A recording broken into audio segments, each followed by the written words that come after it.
Going to upload. All right. So hello, everyone. We should have all of the text sorted on our side. Happy Thursday. This is Mimosa Hotline. As you know, I am here with my bestie, Ronii Bartles, our business strategist, and I myself am Ashley Rhoda, your brand strategist. And we hop on every Thursday to talk about what's going on, give you insight into the world that we're in and kind of that water cooler talk of what the experts are really talking about. And we want to share that with you today. So I think while we were kind of green rooming this, we were really talking about websites have been on top of mind this week and just recently. So we're going to dive in on that. Excuse me as I pull up one quick thing. It may play and we're going to dive in on that. Yep. I knew what was about to happen. Sorry. I want to make sure I can see our comments. So for anyone joining us live or on the replay, we really like comments. We actually like to engage with you. We want to see your questions. We want to hear your insights. This is not two heads talking as like a, I don't know, we want to engage with you.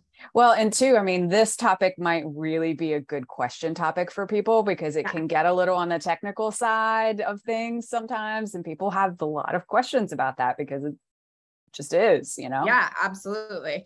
So let's set some context for people. I'll start just saying kind of what's going on with websites in my world. Then I want you to share, and then we'll just debate and have fun and like say our truth, unfiltered truth. So for me, okay, so full transparency and also some client confidentiality. So I'm not going too in depth, but I am working with someone new and they built she's in the beauty industry. She built her website through Wix, and at current moment, this is not judgment. This is just fact. If you want to look at it, you can see it yourself. There is code, which is like that alien script at the top, basically implying that the website is broken. It has, when it pulls up on mobile, it's distorted. And when it is on like a desktop or computer based, it's small, you can't read it. It's got the world's most generic like spa photo and like generic copy. She is kind of camera phobic. She's like, I don't want like pictures of myself. I don't want people to see me. Yet every single day she is in back-to-back beauty sessions over people's faces. Like, we need to talk about this. And she is considering hiring either my contractor directly or hiring myself in addition to the contractor to do the iconic brand makeover. Right. That being said, I also have one client I just finished. Hello, viewer. We have someone. Please say hi. Hello. We're so excited about viewers. So say hi in the comments. It might be a slight delay, but we will see you. So also I have one client that built a website with me and is coming back for add-ons. She's now expanded her business into seminars, and we're building out a sub page for upcoming events. The third and last one that I'm talking about, swear I'm done here. There's been a lot, people. There's a lot of websites this week. The third one is that we just launched, shout out to The Right Fit with Audra Micah. You can go to therightfit.com and see her new website. We launched it about a couple weeks ago, but now it's live and in action, and just it's exciting to see. So that's the context I have. That's right, WRITE, not thank you. Yes, The Right Fit. So WRITE. The right fit fit.com if anyone wants to see that. So that's my context. But well, and it's funny too that you talk about that, but when we were talking in the green room, I thought of two people I had, but actually I've talked about 3 different websites this week as well, or in the past 2 weeks as well. One also in the beauty business, who is also on a Wix platform, and which just by coincidence. And then 2 former clients that are just kind of in change mode and kind of talking about their website. One was on a Squarespace site, moved to WordPress, now is wanting to move back to Squarespace, and kind of like the tactical logistics of that. And then the third one is a former client of mine that has an e-commerce site that actually wants to get away from e-commerce and just have a regular static website. So it's just been a lot of and it's funny because Mercury retrograde starts today and everybody wants to talk website tech stuff. Right. So also let's hashtag, hey, Ronnie, what's Mercury retrograde? Hello, viewers. Say hi in the comments. Yeah. So Mercury retrograde in astrology is when Mercury, the planet of communication and travel and technology, appears to go backwards in the sky. It doesn't really, it's just kind of how the orbit works. But when it does, it kind of changes the energy around those things for everybody. And in the past few years, it's really gotten a bad rap because like things tend to blow up during Mercury retrogrades. But in actuality, it's something that happens to make you aware of something else. Like it's a learning lesson to do something, right? But tech is the real like thing that gives people problems during a Mercury retrograde. So there's a 4-phase effect. You've got technology, travel, communication, and contracts that we just need to be aware of. And the way that I like to reframe it is the comes into effect. Redo, revisit, rework, reassess, revalue, like anything that starts with is for Mercury retrograde. And so obviously this is why we're getting all of these calls right now. And it's not a bad thing. This is a great time to do it, but you want to do it with hyper awareness because there's going to be energies at play that I like to call are like little, I feel like they're like house gnomes. They would just like come up and like you're making coffee and unplug the coffee pot. Like it's just that kind of vibe. It's like you've got little gnomes around that are like, you sure about that? Like my email. This was something fun just to give an example. I believe last week, which was still prior to the retrograde, my email just decided to start shooting out inboxes full messages to people, even though it wasn't. And I had to figure out, I have an Office 365 with over 30,000 emails we had to delete. Like that I've never done before in 32 years. Okay, great. Like what? So just gnomes. Yeah. Well, I mean, it's a good time to go back up do a backup. Run your backup in case something happens. You can grab all of the stuff you had before and just start fresh. So. I'm gonna make a small note. Call a make a backup of things. Actually, I probably should do that while we're even on this call. Like do this show. Remind ourselves. Remind everybody. Do your backups. Do backup. Great. So with websites, like how do we want to address this? Because we have a lot of variety in industry, in platforms, meaning Wix, Squarespace, WordPress. What is the difference? I mean, there's so many ways we could go. Yeah. Let's start with what's the difference? How about you take that question? And two, I mean, with all of these different platforms, like they're just all different. It just kind of depends on what you like, how involved you want to be. Like what you need, right? You know, and I mean, you and I differ in this. I am all the way Squarespace girl. I will not touch any other website other than Squarespace. And you're very WordPress driven. Like you like the freedom of being able to design in WordPress, where I'm like, I just want to be able to understand what I'm doing in the back end and like put things up.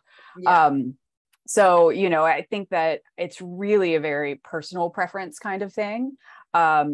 I get website clients all the time because it's your main hub of your marketing, right? Like that is the center of your whole business. If you don't have a website, you don't have a business.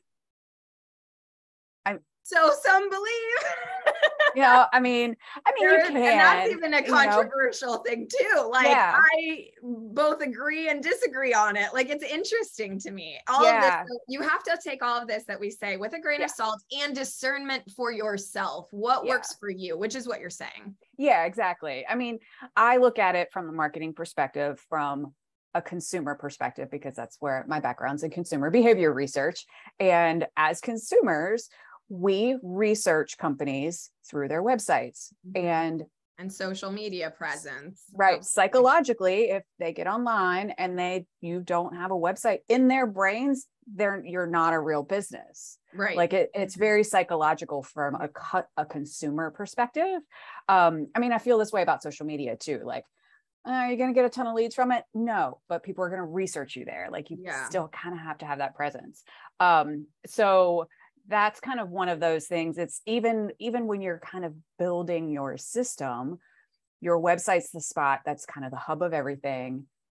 All of your traffic drivers, social media, email, everything drives back to that platform of how people learn about you, how they buy, how they find out what you do.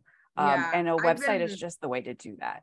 Yeah, I've been kind of envisioning it as like your virtual brick and mortar, you know, like when I'm on my site, I say, welcome to my virtual studio, AKA my website. I have a gallery owner, or sorry, she's an artist, and we refer to it as her virtual gallery. So like put the virtual version in front of whatever you do.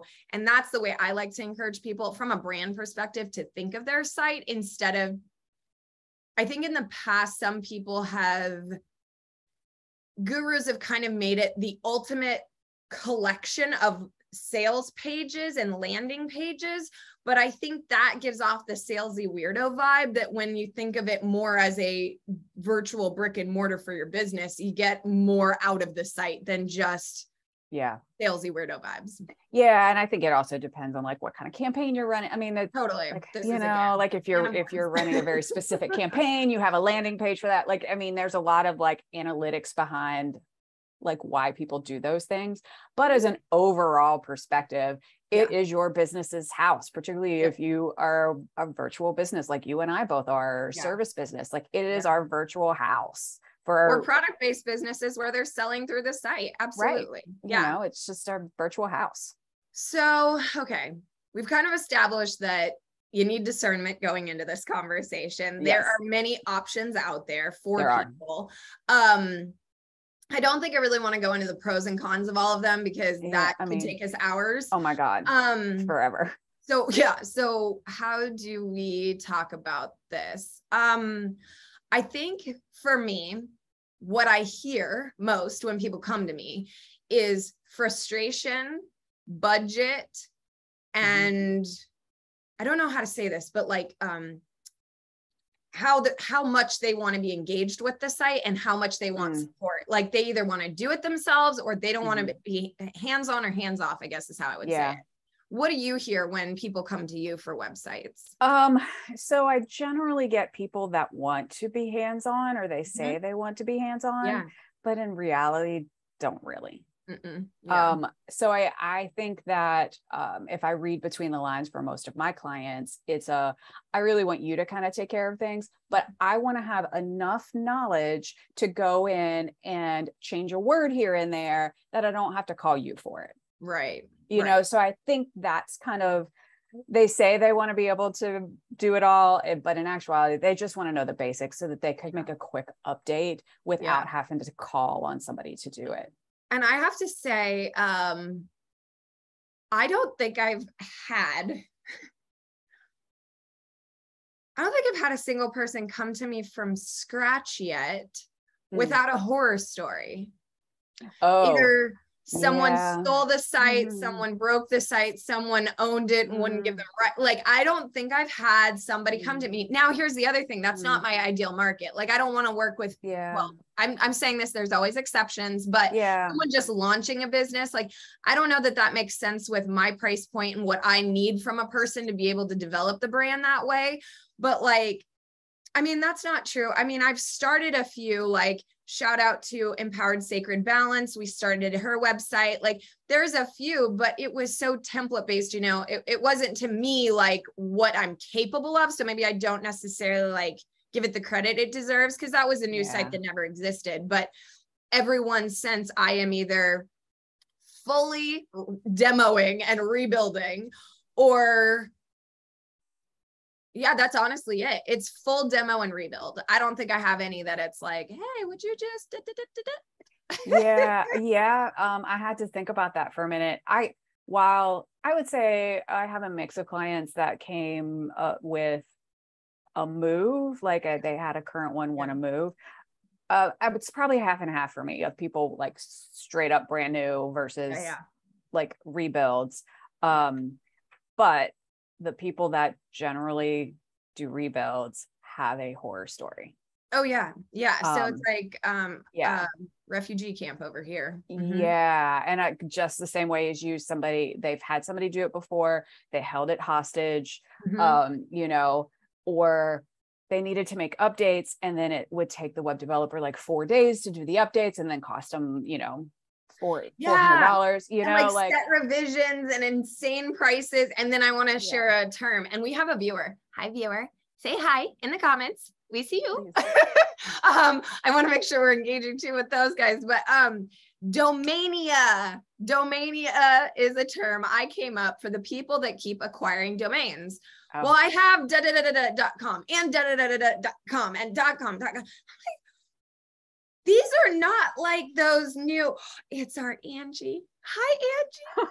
So Angie's viewing from, I forget where she's originally located. I just met her actually at the eWomen Network conference, and she has an incredible company of what I'm terming, well, they call them roll-offs. So they're dumpsters that roll off. Yeah. So it's any dumpster that's a roll-off, but in my basic blonde terminology, it was kind of like construction dumpsters. Yeah. We started talking and had the best time with some concepts for direction she could take her brand and what we're going to do. So we have a meeting next week. So hi, Angie, good to see you.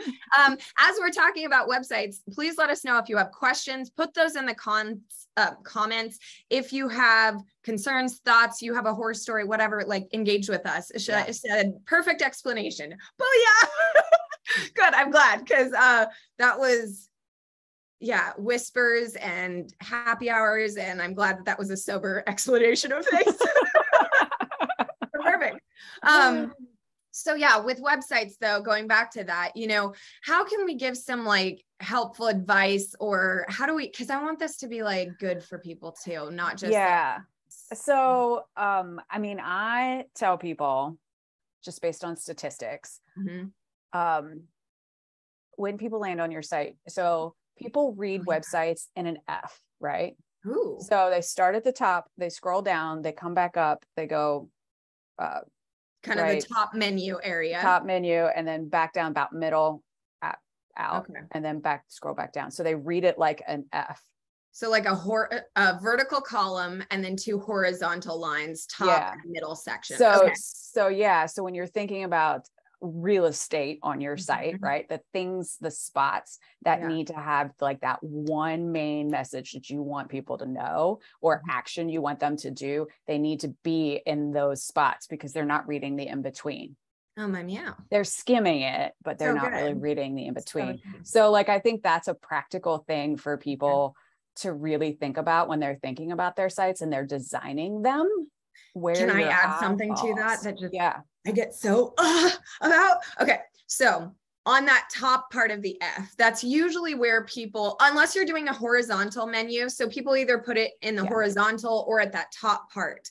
I want you to remember the customer journey should be there. So I like nails on a chalkboard. It drives me bonkers when people put like about, contact, services, this, that, what, and it's just like this weird order. And I want more people to be thinking like, as they're going to your site, they're not ready to buy from you. So sales should not be the first bloody thing in the menu. Like, how about let's learn about you? What do you offer? How do I, buy from you? And then how do I contact you? Like, give it a reason for that. I find people, I don't know what they do. It's like they take their menu and just shake it like a snow globe and then put it up. And I'm like, what is that? I know. That's a thing that drives me nuts. Yeah. Also with websites, thinking of it, going back to what we said originally, like your virtual online brick and mortar. So whether you're an artist, being a gallery owner, you're in construction, that's, the main hub of things. Beauty salons, think of that as your reception desk online, where people are coming in to schedule your sessions with you. Like, we've got to think of it purposefully and not so much just like, what are my offers? How do I sell? Blah, blah, blah, blah. I hate that. Yeah. And like, just it's like verbal vomit on the screen, right? I mean, it really is. It's like drippy and yucky. Yeah. I mean, well, and this is kind of my pet peeve with websites as a customer, right? I get on websites, and I get so many clients that want to do this too. You get on a website and everybody kind of knows this, like, get everything above the fold thing, like, because that's your like main real estate. Hashtag that means like above the first time you have to scroll is above the fold. Yeah. Which, if you're thinking, it came from newspapers actually. So when you were looking at the front of the newspaper and it folds, it was above the fold, right? Yeah. Same concept. But I hate a website that when I land on their homepage and everything is right there above the fold and there are 15 things to do. Yeah. Right. Like when I ask people about newsletter, buy now, call me, text me, love me, leave me. And I'm like, I can't do anything because I have decision fatigue now, and I'm like overwhelmed and stalled. And so I get people a lot of times that I'm like, what's the one goal you want people to do when they land here? Like, and you need to think about each page that way. What's the one thing you want them to do here? And that's the thing that needs to be there. Mm-hmm. Don't give me, contact me, buy this, sign up for that. Like podcast, YouTube, opt-in. I can't do all of that right now. Don't ask me to do that at that junction. So like, that's kind of my pet peeve, is when I have like 15 things to do like immediately. Because I don't know what to do then. I don't know what you want me to do. No, mine is people want to be told. Like the pop-up window that's like, I was just getting to know you, and then bah, there it is. It's like that. Well, so I have one that's delayed, but like, give a girl a bit. Give them a little bit of time. Yeah. Well, and this is the thing, like, I know people hate those things. But they're good. Like, a lot of people hate them. I get it. I hate them too. They're distracting and annoying, but statistically, like, they work. They will increase your opt-in like by 35%. It's something crazy. Yep. And be mindful too. One of the things we were working on this week is a freebie opt-in for initiating interest to the newsletter, right?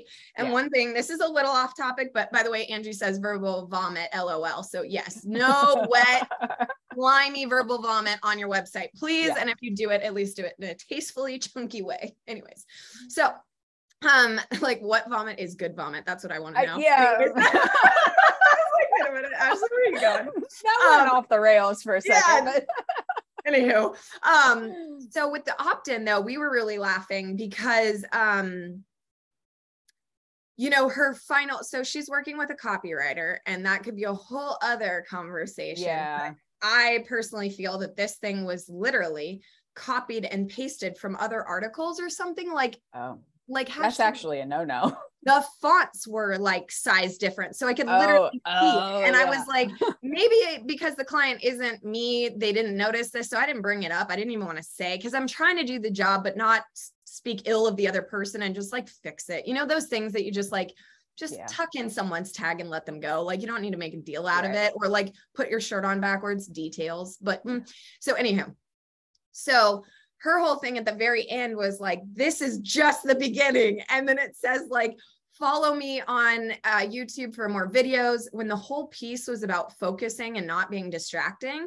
And then her next thing was like, what was it? So follow me on YouTube. And then the next one was something like, I don't know, whatever. But I was like, so really you want people to be learning more and distracting from the whole purpose over on your YouTube channel. And then you want this, like it, and then it had no reference to the newsletter series that was going to be following after, and set the tone for that. I was like, we got like, awesome. We've got something to start with. Let's just strategically. So that's another thing I want to mention is, you're a business strategist and I'm a brand strategist. That word strategy is because we put mindful intention into the outcome of documents, not just making shit pretty. And I say that on my side, because a lot of people could say I just make shit pretty, which I do, but I get that a lot too.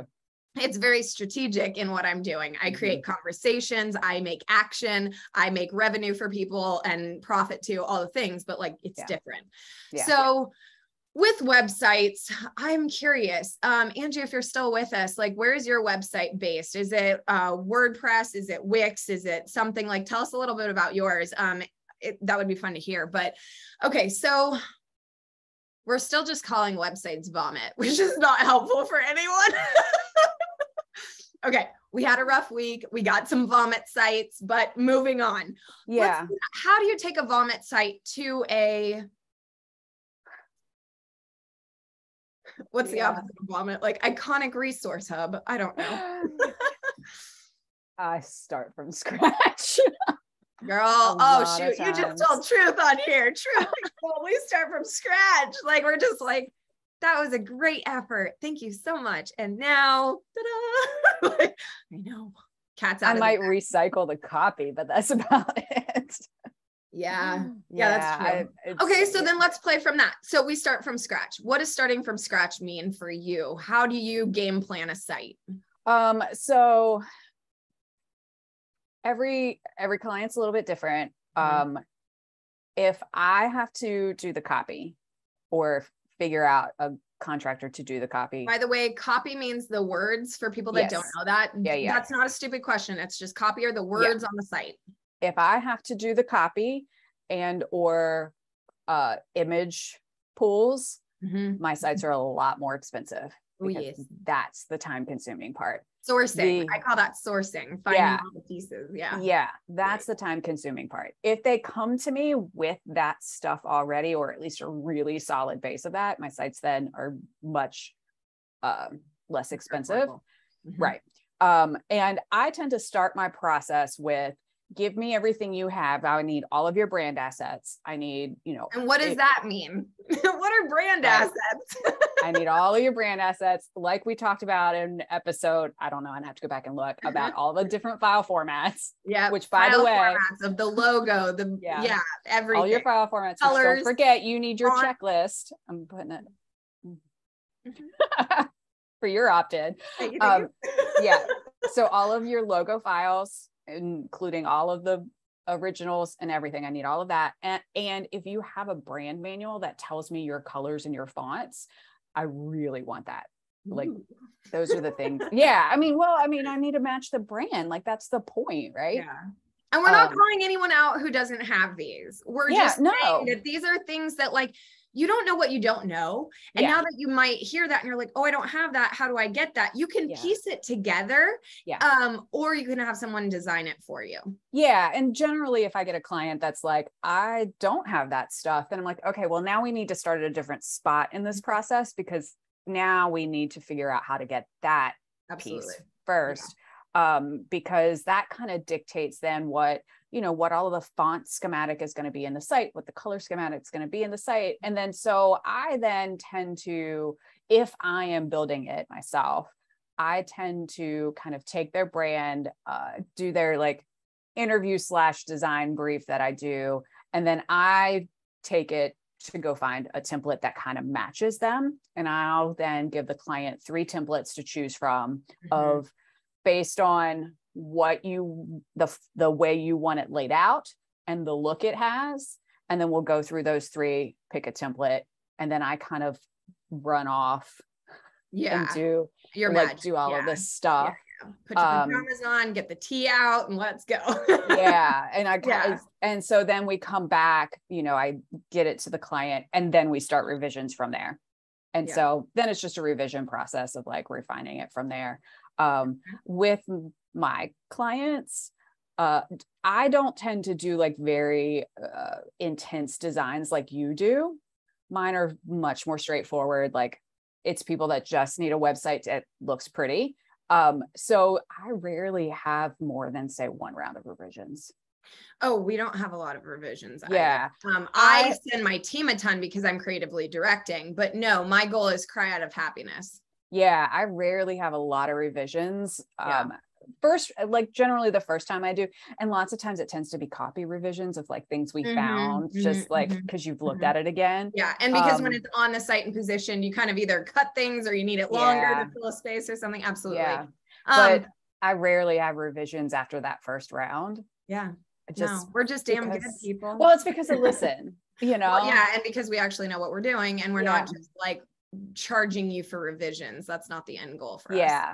Weird. So that tends to be my process. I am one of those people, I tend to work alone quite a lot. I like to do that. I do that even with my marketing plans with people. Like, we do a kickoff call and I kind of get my research and background, but then I go off and like kind of do my magic then come back to it. And I have very few times, I've done it maybe 3 times, where I've had a client that they needed to knock out a site really quick, that I went to their office, I sat in front of them, we sat side by side, design it. And designed it together. Mm-hmm. And I don't hate that. They're nice and quick to get out, but there are some times where I'm like, I don't need you to sit here and look over my shoulder while I like copy and paste stuff in here for you. You know, like, well, yeah. And sometimes it's just, it's an intimate process. I don't want to just see like how I handstand think of things or something. But yes, I'd be curious if any of the viewers, hello, have questions about websites in general. This is a time we want to engage with you. So if you have questions, you have comments, or you're just listening along, we'd love to have you here, but just know that that comment section is for you to use. So type in your questions or anything. So for me, my approach to websites is, I usually already have all of the brand standards, right? So I've got the brand manual. So Angie says, I don't even know if it's WordPress, etc. I just hired someone to tweak it. Okay, I've heard that before. So that's good. Some things that you may want to look into just as not knowing is to know, you know, we always say it's like banking. You don't know until you know your numbers. Like, it's just good to know that stuff. So you don't really do anything with the knowledge. You just kind of know it. So just kind of identifying that would be helpful, because when you say, you know, I just hired someone to tweak it, without knowing what it is you're working with, you can sometimes not know if the tweaks are legit for it, if that makes sense. So I'd be curious about that. But okay. So ask us, Angie, since you're here with us, if you have questions too about things that we say or things that we're talking about, please chime in, because we will happily discuss that. So my approach though to website design is, because I do have all of the branding in advance, I've got the logos, I've got the colors, I've got the fonts. The next step is generally sourcing. Okay. So she says, you all are giving me opposite info from what I have always been told. This conversation is so helpful. Yay. That's probably the weirdest response to that, but this is why we started the Mimosa Hotline, is because we're the experts at the water cooler. And we were like, God, if for lack of better terms, I'm sorry to use this term, but the market knew what we were talking about, they could save so much time, money, and revisions. And so that's why we wanted to open up our discussions for people to kind of hear what we're saying, and not to bash any others. Again, remember when we first started this, it's all about discernment. What does your company need? What is your budget? What are your desires? That you have to take that into context. So and I always tell people this with websites, or even with like Facebook ads or anything. You don't need to be an expert in it, but you need to know at least enough to direct your vendor. 100%. You know, so. And that's where I covered too. Sometimes you can only learn by, for lack of better terms, being screwed by somebody, or just the wrong way of doing things. Unfortunately, that happens. And that's kind of the reason I started mine, was like, I had hired the website developer who literally hosted it hostage.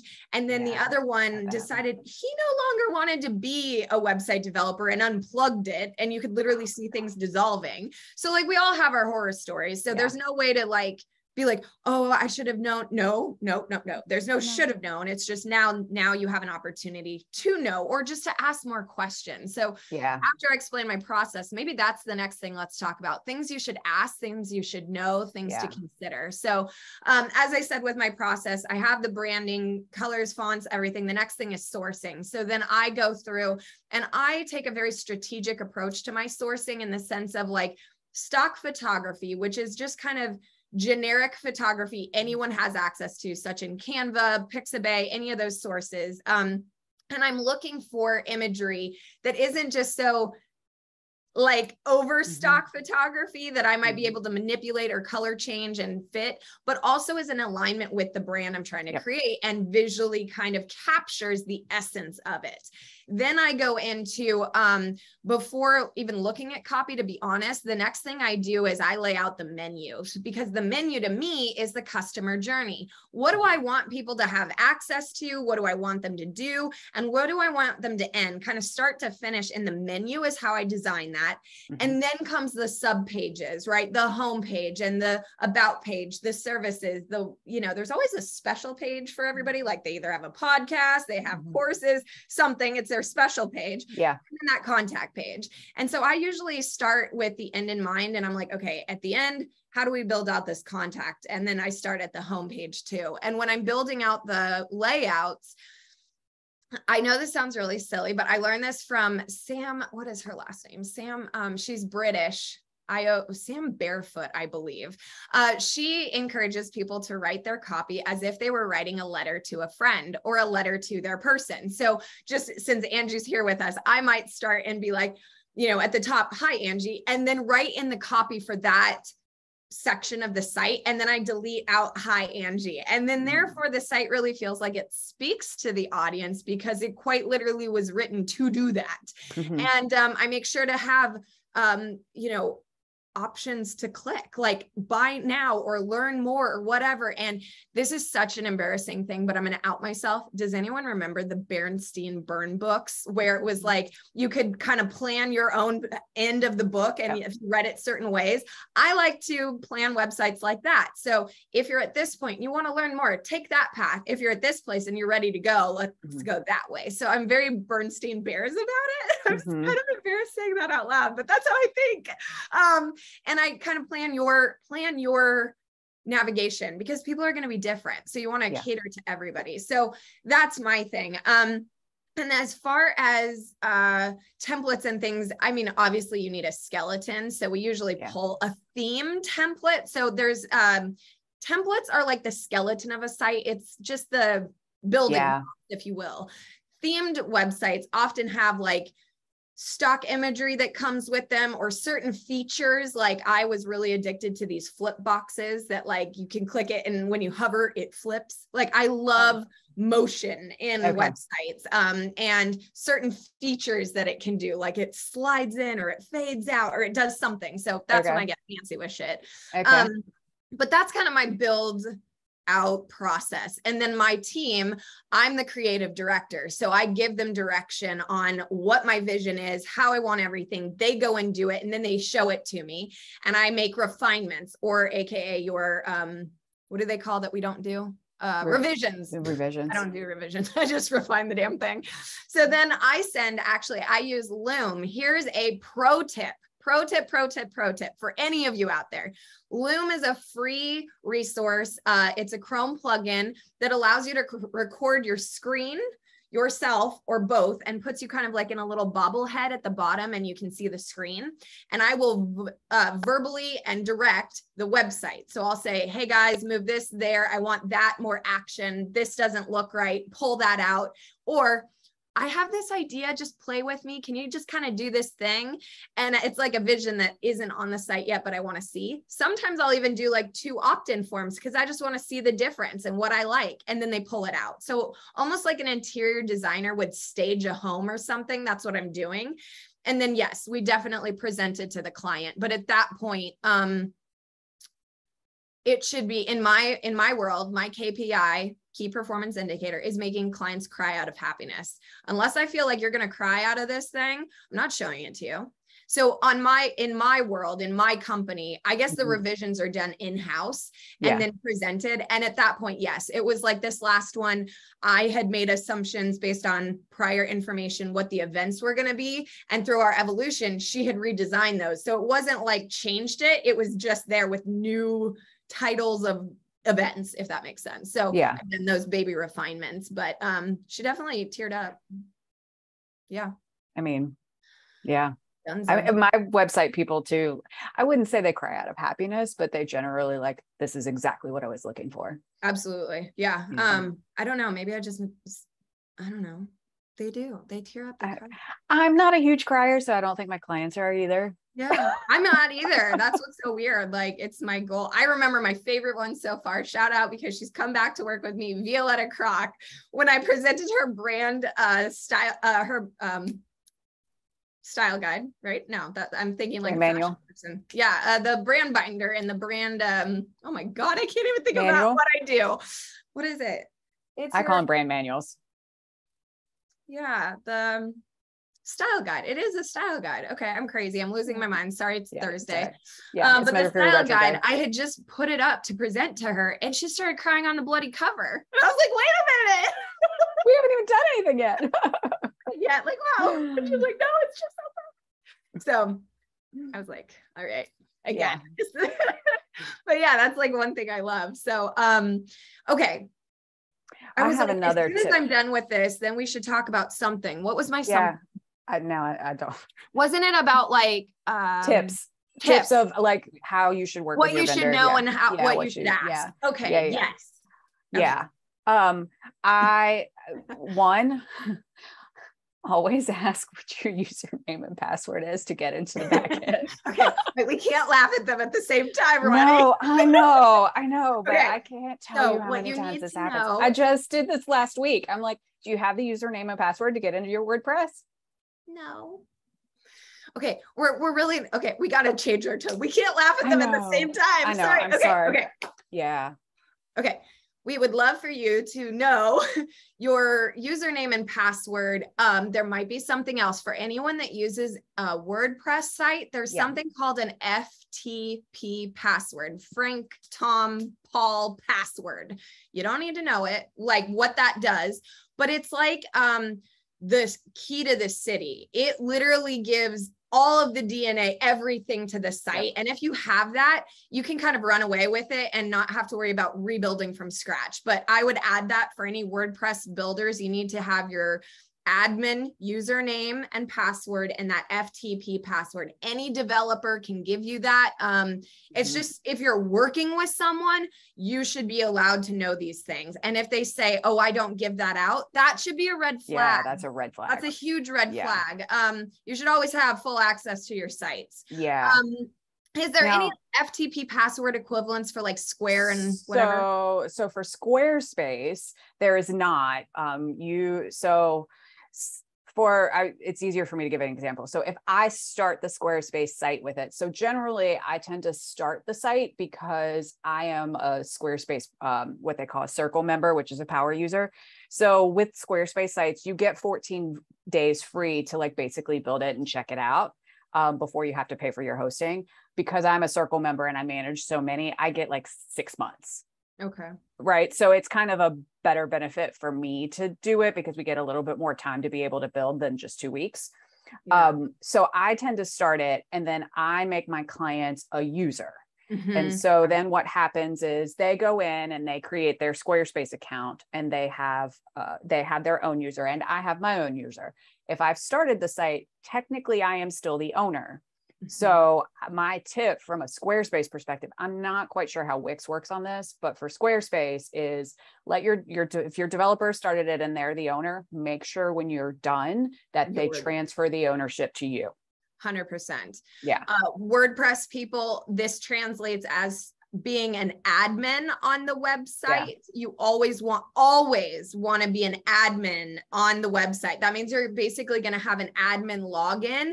And when you log in, you don't just see the fun, pretty front side of the website. You go to the back side and be scared. Just be scared. I just want you to be able to get in there and be scared with all the back end building. You don't need to know more than that. Yeah. Okay, so having access. So we talk passwords and access to the site. What else do people ask? I think that people get very confused between domain names and hosting as well. Yes. Do you find this? Explain that. Actually, no. With respect, I'm going to just out them. They don't have a clue what domain, hosting, or site is. Yeah, I find this happening, and I guess because I live in this world, to me, it's just like knowledge. But this is actually very common. So your domain name is your actual address, right? Like mine is ronnie.com. Yeah, address of the house. Address. And you buy them from a domain site like GoDaddy or Bluehost, or there's a million of them. And the domain is the www. domain. That's the domain. The address, the 1040 Canyon Park Drive, whatever. That was right. And generally, you have to renew that every year. You pay for that every year. Generally, I mean, depending on who, it's around $20 for most people. And that is different from your hosting. So your hosting is the server that your site lives on. The land that the house is on. Yeah. Exactly. The land, that's a great metaphor. Like the actual ground the house is on. Yeah. And I think where people get confused is when they then get bills for their renewals, generally they're at different times because you don't do them both at the same time. And so then they get confused because they're like, oh, I just got a $20 renewal. And I just paid this 2 days ago, and it's two different things. It's One's like for property tax versus rent. You got to do both, or mortgage or whatever. But then the next thing I want to say is, okay, if the www is the address, the 1040 Canyon Park Drive, which by the way, I don't know why I'm giving out my growing up home address, but that's it. Then the property is the the land is the hosting. The house is the website. Yeah. And that's the way I've always kind of like broken it down as like a house before. But that house, the website is what you're building on the hosting or the land. Yep. And out front, the domain is the address. On the mailbox. Yeah. On the mailbox. Yeah. And so then, so in Squarespace, when you buy your hosting on Squarespace, your SSL certificate, your secure certificate, it's just part of your hosting. Now you did a thing. They're not going to have a clue. What is SSL? They don't know what that is at all. Secure. Now I don't. We don't have to know what it is, but we can explain it. So that's your security. So if you're looking at a website and you know up in the little corner next to the address and there's like a little lock, if it's unlocked, it means that your site is not secure. And what that tells people is maybe they shouldn't give you their credit card or buy from you online because it's not a secure. You might not have problems, but your opportunity to have problems is there's great. Like no insurance on the house. Yeah. And so if the little lock is locked, and generally you can tell that with your HTTP, that will at the very beginning of your address. If it's HTTP, it's not secure. If it's HTTPS, it is secure. I have to say, I didn't even know that. And that just blew my mind because I've typed that in sometimes and been like, PS, whatever. That's interesting. I didn't even know that. Thank you for sharing. That was interesting. So you and just from a security perspective and from a customer perspective of just like security. Security in their mind, you'll want to have your security certificate. So in Squarespace, it's built into your hosting. You don't have to even worry about it. My team is built in. I know that for a fact. Yeah. I have come across some WordPress sites where you have to buy your security certificate separately. Right. So that is now a third cost if your structure is set up that way. And that's just something to talk to your web developer about, right? So we have passwords. We've got the oh my God, domain. We have the hosting. We have the security, SSL, which we don't even know what it means. But again, we're doing this like you don't have to you don't have to know it perfectly. Just have a reference of this. Yeah. Then also admin, or what was it? Power something? Owner. Owners and users. Owners and users, or owner and admins. You know that. Let's talk about people you work with, like revisions and what makes sense and price points. If I can, I'm going to say, I want to disclaimer this with, sorry if you can hear my cat howling at this point. No, I can't.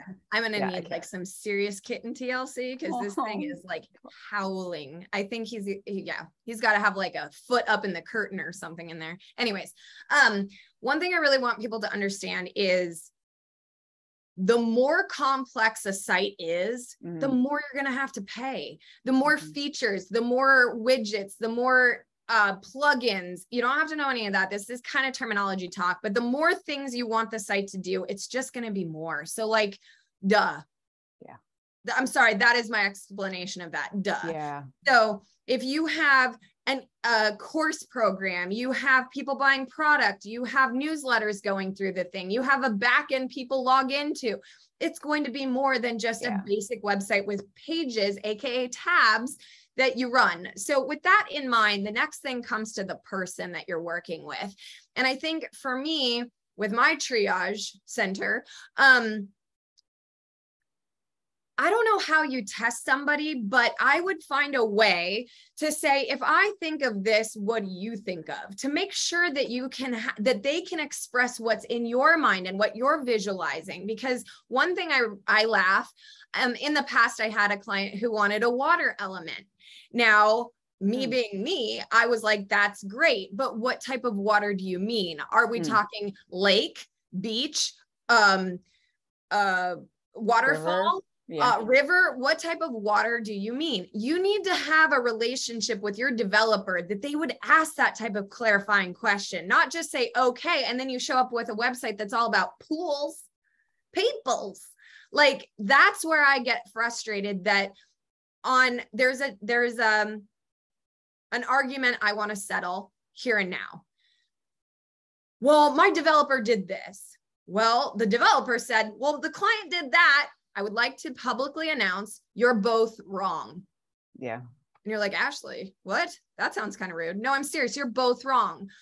The client is wrong for not clearly explaining what they want when they say, I want a water theme, pool, river, lake, whatever it is. And the designer developer is wrong for not asking clarifying questions of, great, you want water, please explain more.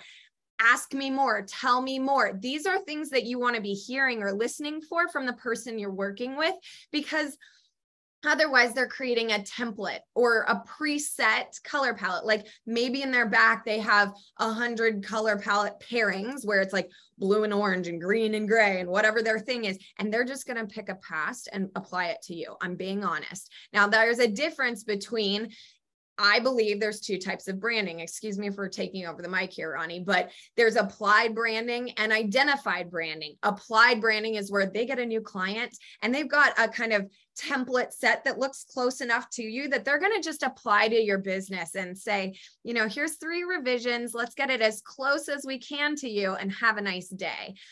Sorry, I have an opinion. I can't even say it straight faced. I don't like that type of branding. The other one is identified, where they're interviewing you. They're asking, tell me more, specify this. What does that mean for you? Is this the version you have in mind?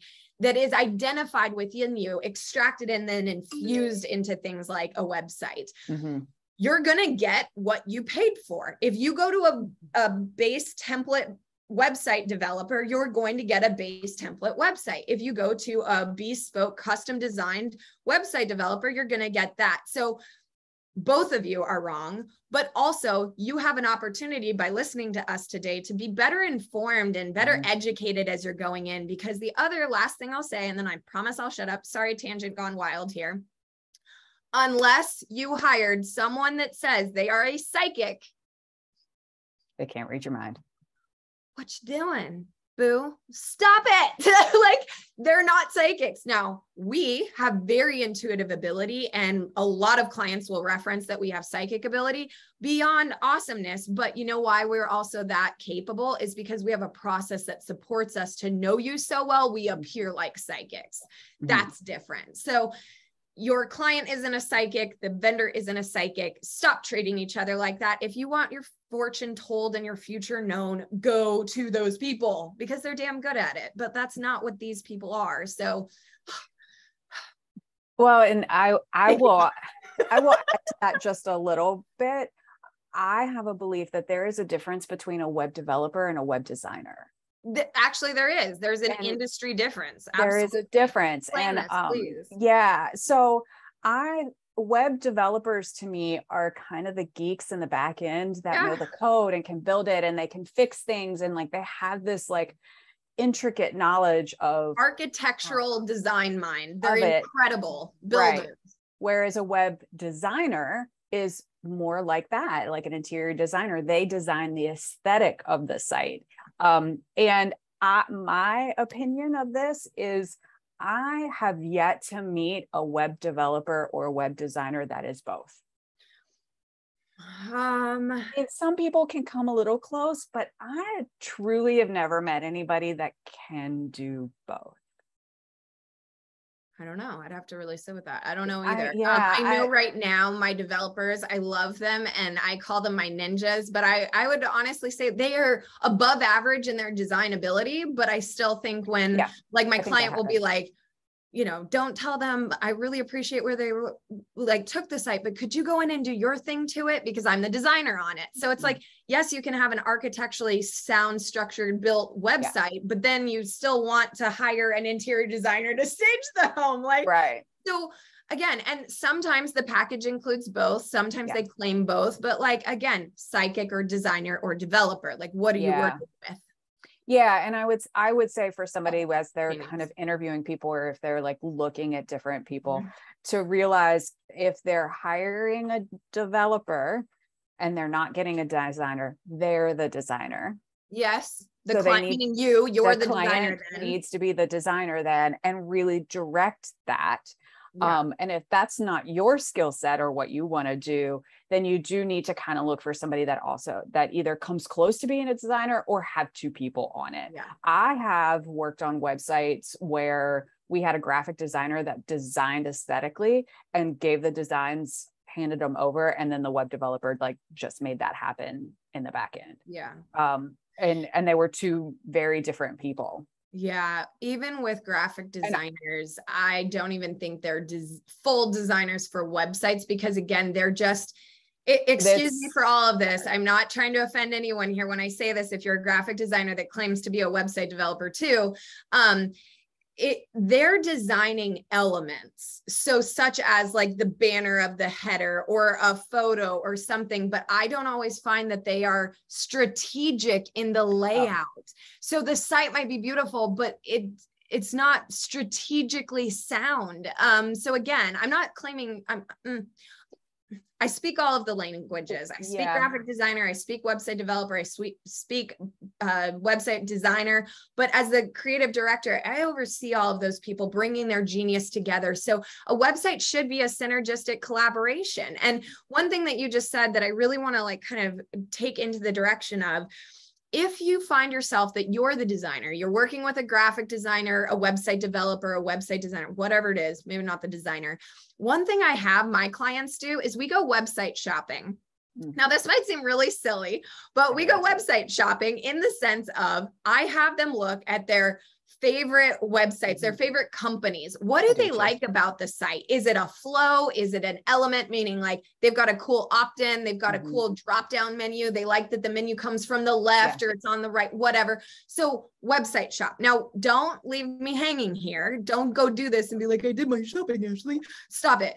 I need links. So I have them actually create, if I don't fully, and if they're going straight to the developer and not using me, but I'm helping them from a side angle, create a Google document or a Word document of any kind and put website shopping at the top and start bullet points and say, love the layout of this site, and link it, hyperlink it, because you're going to give that document to the developer so that is the creative direction. When clients typically work with me, we have something called a creative brief. It's a brief overview of creative direction, do's and don'ts, aesthetics, outline of everything. But if you're on your own doing this, then you can build your own website shopping. So if you're like, I really love how Chewy has the ability to schedule future deliveries, or I really love how on Restoration Hardware, it's primarily images. And then when you like hover over an image, the text appears.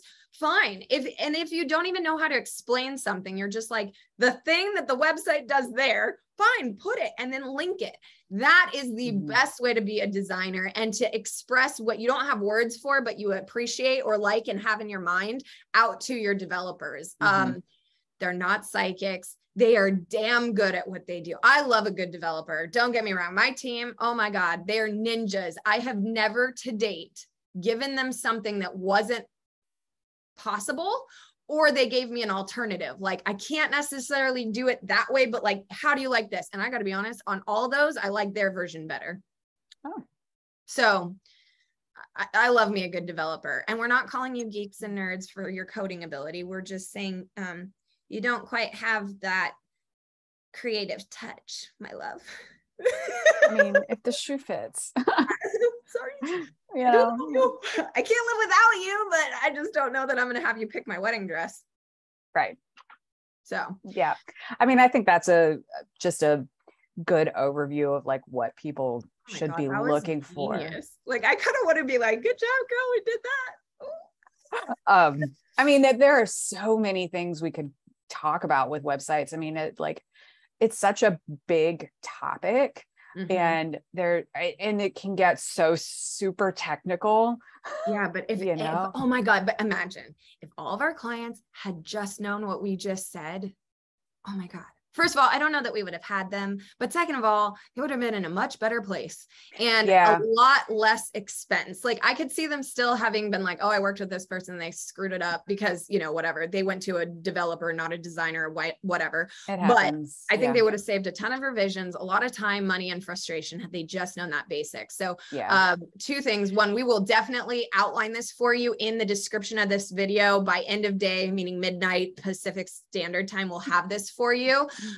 But also any questions for live or on the replay, if you have questions, please put them in the comments. Thoughts, questions, comments, concerns, emotional outbursts. I want to hear it because we could always do next Thursday a follow-up to this, to any questions that you have, bring you on for a hot seat, help you out with where you're at with the website or give you direction, anything like that. So anyone live or on the replay, this is your opportunity to leave us some of those comments, please. Pretty please. Yeah.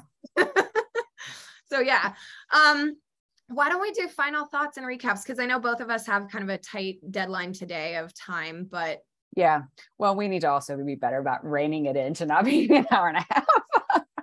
Which I mean, I love that. Don't get me wrong, but I'm sure nobody. But I mean, I think that final thoughts. My biggest thing, I think, for anybody, because this is probably one of my pet peeves, is to, if no matter who you work with, please make sure you own it. Because that has happened to me so many times that a web developer has like held something hostage or said, oh, well, now I have to have $5,000 for you to have this, you know, well, and like, also, let's talk about owning. What does it mean to own it? Like, I think I'm playing stupid here. I think it's the fact that, everything gets transferred over into your name. Like you have all of the usernames and logins from an admin perspective. You're paying the bill. Yeah, you're paying the bill. Things are set up with your contact information.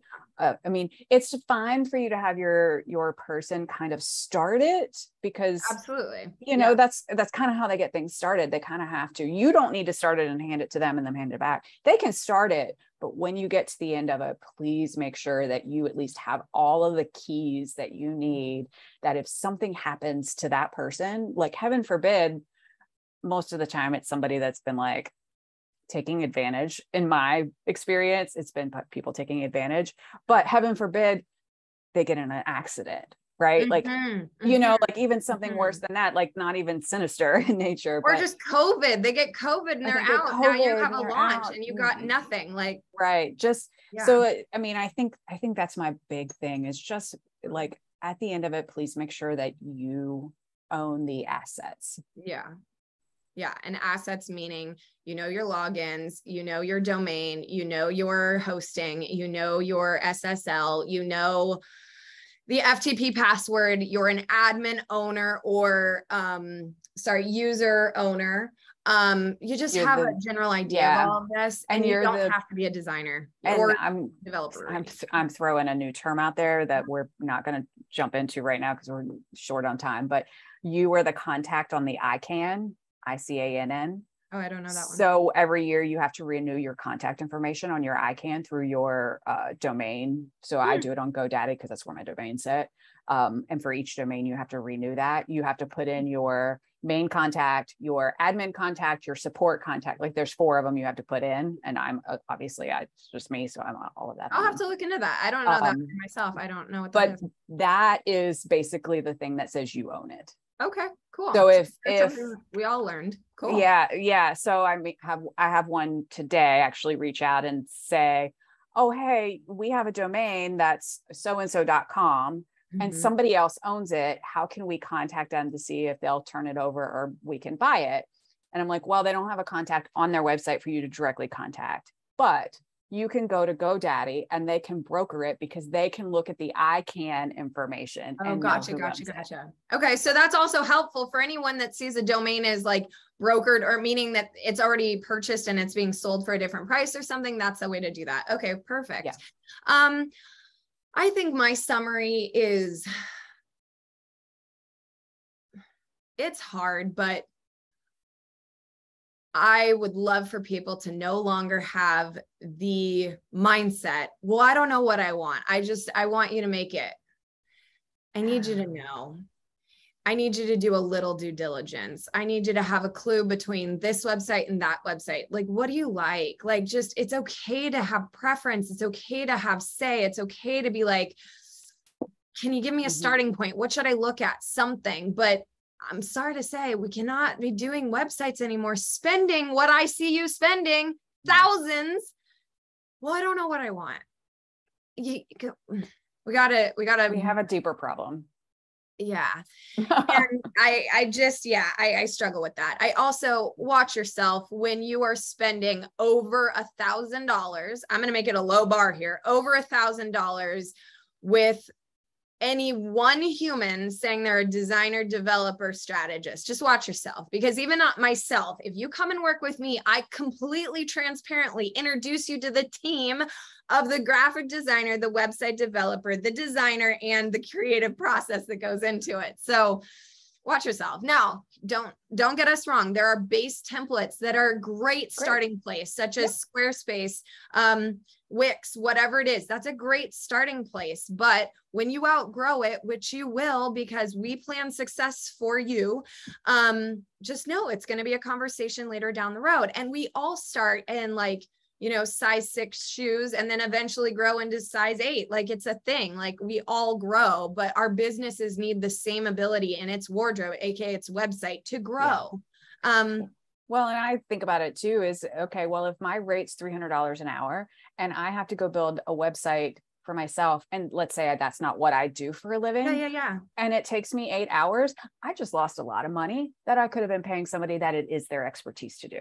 Absolutely. And you have to think what are you missing in that time that you're developing it? That could have been a client call. That could have been you going to a networking event. That could have been you upselling a client or rebooking a client. It's opportunity cost in a way too. And also there are, as Sandra Yancey says, and all the gurus say, only do the things that you can do. Now, after this video, you've got enough education on knowing what you need. You've got enough to figure out what you want and who you should be hiring for it. Now get out of the way and let us do our job. Yeah. You stay in your zone of genius. We'll stay in ours. Please. Not trying to help. Like,